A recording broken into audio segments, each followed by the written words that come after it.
Pagi itu Jakarta seperti biasa, macet, panas, dan penuh suara klakson. Di antara deru kendaraan, seorang perempuan muda mengendarai motor dengan jaket hijau khas ojek online.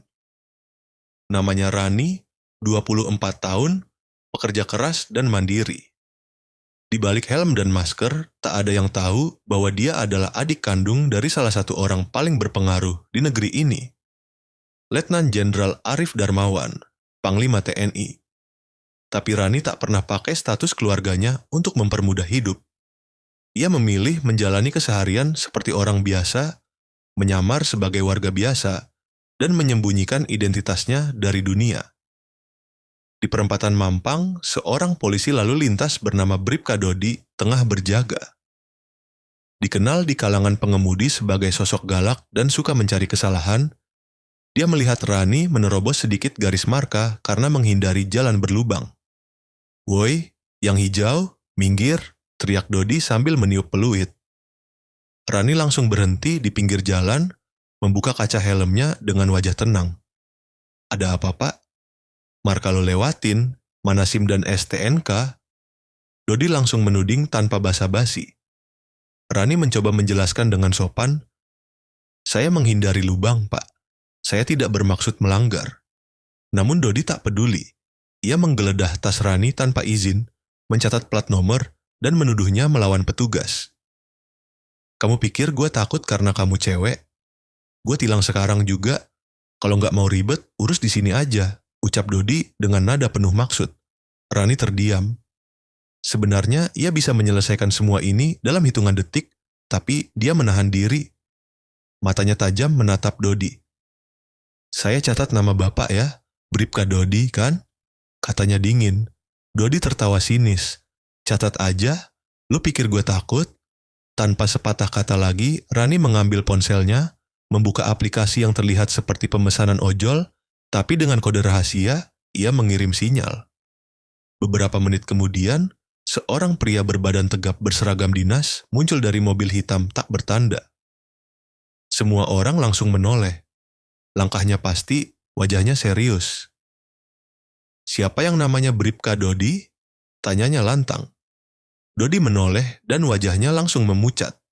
Saya, Pak." "Turun dari pos. Sekarang juga." Dodi tak menyadari hari itu bukan hari biasa. Dan cewek ojol yang ia tilang sembarangan, bukan orang sembarangan. Bribka Dodi berdiri terpaku. Keringat dingin mengalir dari pelipisnya. Sosok yang baru turun dari mobil bukan sembarang pejabat. Itu adalah Letjen Arif Darmawan, Panglima TNI yang sering ia lihat di TV. Tapi tak pernah ia bayangkan akan bertemu langsung. Apalagi dalam situasi seperti ini. Letjen Arif melangkah mendekat dengan tatapan tajam. Di belakangnya, 2 ajudan berseragam sipil ikut berdiri siaga. Kerumunan mulai terbentuk, orang-orang diam memperhatikan. "Apa kamu tahu siapa perempuan yang baru saja kamu tilang dan perlakukan semena-mena?" tanya Letjen Arif dengan suara rendah tapi penuh tekanan. Dodi menunduk. "Tidak tahu, Pak." "Itu adik saya, namanya Rani Darmawan. Dia memilih hidup mandiri, tapi bukan berarti bisa kamu perlakukan seperti kriminal di jalan." Rani yang masih berada di samping motornya hanya menatap dari jauh. Wajahnya datar, tapi sorot matanya tajam. Ia bukan ingin membuat kakaknya marah, tapi ini pelajaran yang perlu diterima. Letjen Arif mengalihkan pandangannya ke Dodi lagi. "Saya tidak datang ke sini untuk membuat keributan, tapi saya akan pastikan ini tidak berhenti di sini." Tanpa banyak bicara lagi, Arif menghampiri Rani. "Kamu nggak apa-apa?" Rani mengangguk. "Nggak apa-apa, Mas. Aku bisa urus. Tapi kadang orang harus dikasih pelajaran." Arif menepuk bahunya, lalu kembali ke mobil. Setelah mobil pergi, Dodi terduduk di pos jaga. Napasnya berat. Ia tahu apa yang terjadi hari ini akan menjadi pembicaraan lama dan kemungkinan besar. Karirnya diambang kehancuran. Sementara itu, Rani kembali ke motornya. Ia menarik napas panjang. Kadang orang baru sadar kalau yang mereka rendahkan bisa jadi lebih tinggi dari yang mereka bayangkan. Mesin motor menyala, dan Rani kembali menyusuri jalanan Jakarta seolah tak pernah terjadi apa-apa. Hari itu, suasana Polsek Mampang mendadak tegang. Nama Bribka Dodi sedang ramai dibicarakan. Bukan karena prestasi, tapi karena insiden yang viral secara internal. Video amatir yang merekam saat dirinya ditegur langsung oleh Letjen Arif tersebar cepat di grup WhatsApp internal kepolisian. Tanpa suara, tapi gambar sudah cukup untuk membangkitkan rasa takut dan malu. Kapolsek memanggil Dodi ke ruangannya. Seorang pria parubaya dengan perawakan tenang namun tegas. Di tangannya, sebuah tablet menyala, menampilkan video tersebut. "Ini kamu?" tanyanya singkat. Dodi mengangguk pelan, wajahnya muram. "Kenapa kamu tilang dia?" Saya kira dia melanggar marka, Pak. Tapi saya salah paham. Dia cuma menghindari lubang, jawab Dodi lirih. Dan kamu kasar, tambah Kapolsek sambil menatap tajam. Dia bukan hanya warga biasa, Dodi, dia adik Panglima. Dan kamu bukan cuma mempermalukan dirimu, tapi institusi ini. Dodi diam. Kata-kata itu menampar harga dirinya. Sementara itu, di sisi lain Jakarta, Rani sedang berbincang santai dengan temannya sesama ojol, Dian, di sebuah warung kopi sederhana. "Lo serius kakak lo sampai turun tangan?" tanya Dian dengan mata membelalak. Rani tersenyum tipis. "Bukan gue yang manggil. Gue cuma kirim sinyal darurat yang biasa keluarga pakai. Aku cuma pengen nunjukin, kadang yang mereka pandang remeh, ternyata nggak seremeh itu." Dian tertawa meski tetap waspada. "Habis ini pasti itu polisi kena semprot habis-habisan." "Biarlah, aku juga ogah bawa-bawa jabatan keluarga. Tapi kalau mereka terus semena-mena sama warga, lama-lama harus dikasih pelajaran," balas Rani dengan nada tenang. Hari mulai gelap. Rani menyalakan motornya lagi, bersiap menerima order selanjutnya. Tapi jauh di dalam pikirannya, ia tahu apa yang terjadi baru permulaan, karena di balik seragam, di balik jabatan, di balik helm ojol, semua orang punya cerita. Pagi yang baru menyapa Jakarta. Di salah satu ruang rapat Polda Metro Jaya, Bribka Dodi duduk gelisah, ditemani atasannya. Di hadapannya, sejumlah petinggi kepolisian tengah membahas laporan resmi atas insiden tilang tidak berdasar yang dilakukan olehnya. "Ini bukan sekadar salah paham Bribka," ucap salah satu pejabat dengan suara berat. "Kamu menyalahgunakan kewenangan dan memperlakukan warga dengan arogansi." Dodi hanya menunduk. Surat pemindahan sementara tugas sudah disiapkan. Ia tak dipecat, tapi jelas ini peringatan keras. Sementara itu, Rani sedang duduk di ruang tamu rumah kakaknya, Letjen Arif. Rumah besar namun sederhana, penuh aura disiplin. Kakaknya baru saja selesai latihan pagi dan duduk di depannya sambil meminum teh hangat. "Kenapa kamu nggak bilang dari awal kalau ada masalah?" tanya Arif. Rani mengangkat bahu. "Aku bukan anak kecil, Mas. Lagian, aku bukan mau pakai pangkat kamu buat jalanin hidup." Arif tersenyum tipis. Justru itu yang bikin aku bangga. Tiba-tiba, ponsel Arif berdering. Nama yang muncul di layar, Kapolda. "Ya, Pak Kapolda." Arif mengangkat telepon dengan tenang. Tak lama, nada bicaranya berubah serius. Sesekali, ia mengangguk dan menjawab singkat. Setelah menutup telepon, ia menatap Rani. "Mereka mau ketemu kamu, di kantor." Secara resmi Rani terdiam. "Buat apa?" "Evaluasi. Mungkin kamu diminta jadi saksi, atau mereka juga mau dengar langsung dari kamu." Rani menghela napas. "Baiklah. Aku datang bukan karena statusku, tapi karena aku tahu masih banyak ojol di luar sana yang pernah diperlakukan lebih buruk, tapi nggak punya suara." Hari berikutnya, Rani duduk di sebuah ruang pertemuan kecil di kantor kepolisian, berhadapan langsung dengan beberapa petugas yang bersikap jauh lebih sopan dan menghormati. "Kami minta maaf atas kejadian yang menimpa Anda, Mbak Rani. Kami ingin menjadikan ini momen pembenahan internal," ujar salah satu dari mereka. Rani mengangguk. "Saya tidak datang untuk menuntut, tapi kalau sistem tidak berubah, kejadian seperti ini akan terus berulang." Kalimat itu menggantung di ruangan, menyisakan keheningan yang berarti. Di luar gedung, langit mendung menggantung.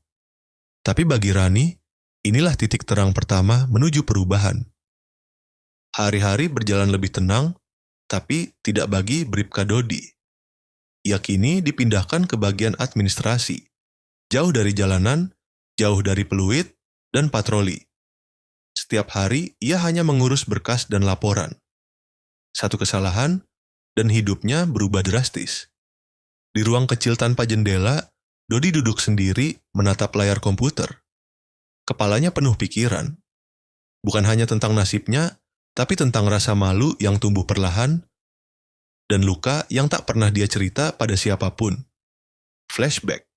12 tahun lalu, seorang remaja lelaki berseragam SMA berdiri di lorong rumah sakit, menatap tubuh tak bernyawa di atas ranjang. Ayahnya, seorang tukang ojek, meninggal karena ditabrak pengendara mobil mewah yang tidak pernah dihukum. Maaf ya, Dek, dia orang penting. Suara petugas rumah sakit waktu itu terngiang di telinganya. Sejak hari itu, Dodi bersumpah untuk jadi aparat, agar bisa menegakkan hukum, agar tidak ada lagi yang diinjak oleh kekuasaan. Tapi siapa sangka, sekarang dia malah jadi bagian dari masalah itu. Kembali ke masa kini sementara itu, Rani menghadiri sebuah diskusi kecil yang diadakan oleh komunitas ojol independen. Ruangannya sederhana, tapi semangatnya besar. Di hadapan mereka, Rani bicara tentang pengalamannya. Aku bukan pahlawan, tapi aku percaya kita bisa bikin sistem ini sadar kalau kita juga manusia yang punya hak untuk dihormati. Sorak-sorai kecil terdengar. Beberapa ojol mengangguk. Mata mereka berbinar, seolah untuk pertama kalinya suara mereka didengar. Di luar, hujan turun pelan. Rani keluar sambil mengenakan jaket dan helmnya. Saat menaiki motor, ia melihat sebuah pesan masuk di ponselnya. Pengirim tidak dikenal. Mbak, saya Bribka Dodi, saya ingin ketemu, kalau Mbak bersedia. Rani menatap layar sebentar, lalu tersenyum kecil. Mungkin orang bisa berubah, kalau dia cukup berani untuk mengakui salahnya. Mesin motor menyala, hujan terus turun, tapi langkah menuju perubahan baru saja dimulai. Hari itu, langit Jakarta tampak lebih cerah dari biasanya. Rani menaiki motornya menuju tempat yang sudah dijanjikan oleh Bribka Dodi. Lokasinya agak tersembunyi di sebuah kafe sederhana di sudut kota, jauh dari hiruk-pikuk keramaian. Ketika Rani tiba, Dodi sudah menunggu di sebuah meja pojok, tampak cemas. Rani menurunkan helmnya, memandang Dodi yang kini mengenakan pakaian sipil. Wajahnya tampak lebih lelah dari biasanya, dan ada sesuatu yang terlihat berbeda dalam sorot matanya. Rani, Dodi menyapa pelan. Terima kasih sudah datang. Rani duduk di depan Dodi, mengamati pria yang selama ini ia anggap sebagai simbol dari aparat yang arogan. Dodi terlihat tak nyaman, tapi ia terus memandang Rani dengan serius. Ada apa, Bribka? Tanya Rani, suaranya tenang namun penuh rasa ingin tahu. Dodi menghela napas. Aku cuma ingin bilang, aku minta maaf. Aku tahu itu nggak cukup, tapi aku nggak tahu harus mulai dari mana. Rani terdiam sejenak. Dalam hati, ia masih bingung kenapa Dodi ingin bertemu dengannya. Apakah hanya sekadar permintaan maaf? Atau ada hal lain yang ingin disampaikan? Kenapa kamu nggak bilang dari awal kalau kamu punya masalah? Tanya Rani, merasa heran dengan cara Dodi menghadapinya. Kamu kira setiap orang itu cuma bisa disalahkan tanpa alasan? Dodi menunduk, seolah berat mengungkapkan apa yang selama ini disembunyikan. Aku tahu kalau apa yang aku lakukan itu salah, tapi aku juga punya luka yang nggak pernah bisa aku tunjukin ke orang lain. Di saat itu, Rani mulai melihat sisi lain dari Dodi yang tidak ia kenal sebelumnya. Dodi bercerita tentang masa lalunya, tentang ayahnya yang meninggal karena kecelakaan, tentang ketidakadilan yang dirasakannya, dan bagaimana akhirnya ia memilih jadi polisi untuk menegakkan hukum. Namun kenyataannya, ia justru terjebak dalam sistem yang terkadang lebih memihak kekuasaan daripada kebenaran. Aku juga cuma manusia, Rani, ujar Dodi dengan suara pelan. Aku nggak mau jadi bagian dari sistem yang jahat, tapi kadang aku juga nggak bisa melawan. Rani mendengarkan dengan seksama, apa yang ia dengar jauh lebih berat daripada yang ia bayangkan. Sesuatu dalam dirinya mulai berubah. Ia mulai melihat Dodi bukan lagi sebagai polisi yang arogan, melainkan sebagai seseorang yang tengah berjuang dengan beban besar. Dodi, kadang kita semua punya cerita yang nggak kelihatan. Tapi bukan berarti kita nggak bisa berubah, kata Rani dengan senyum tipis. Setelah beberapa saat terdiam, Dodi akhirnya membuka mulut. Aku ingin bantu kamu, Rani. Aku akan mulai dengan perubahan dari dalam diriku sendiri. Rani menatapnya dalam-dalam. Perubahan itu nggak bisa instan, tapi kalau kamu serius, aku akan bantu. Saat itu juga, hujan turun dengan deras di luar kafe. Namun di dalam, kedua orang itu merasa seolah-olah ada sesuatu yang baru mulai tumbuh. Sesuatu yang lebih kuat daripada sekadar perbedaan antara mereka. Beberapa minggu setelah pertemuan mereka, Jakarta mulai berubah.